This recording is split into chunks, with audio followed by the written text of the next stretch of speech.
Hello বন্ধুরা, শুভ দুপুর। সবাই কেমন আছো? আশা করি সবাই ভালো আছো। আর সবসময় চাই সবাই ভালো থেকো, খুশিতে থাকো, আনন্দে থাকো। তো দেখো এখানে দুপুরে রান্নাবান্না চলছে, তবে কিন্তু এটা আজকের ভিডিও না, এটা কিন্তু কালকের ভিডিও। আমি শুধু ফটো পোস্টই করেছিলাম, কিন্তু কি কি রান্না হয়েছে সেটা কিন্তু তোমাদের সাথে শেয়ার করা হয়নি।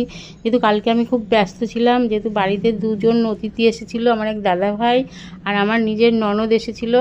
তাই একটু রান্নাবান্নায় ব্যস্ত ছিল, কাজে কর্মে তাদের সাথে কথাবার্তায় ব্যস্ত ছিলাম, তাই ভিডিও পোস্ট করতে পারিনি, ভয়েস দিতে পারিনি, তাই আজকে পোস্ট করছি।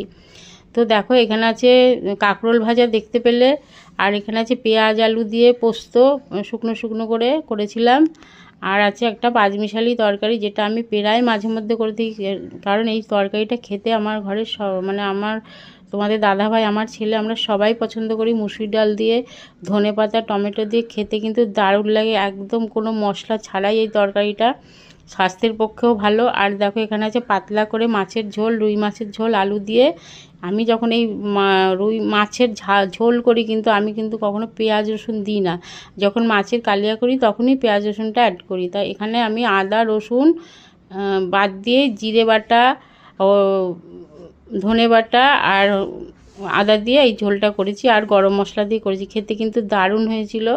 তো তোমরাও এরকম পাতলা নিরামিষ ঝোল যখন মাছের ঝোল করবে, পেঁয়াজ রসুন ছাড়াই করবে, দেখবে খেতে কিন্তু দারুণ লাগে।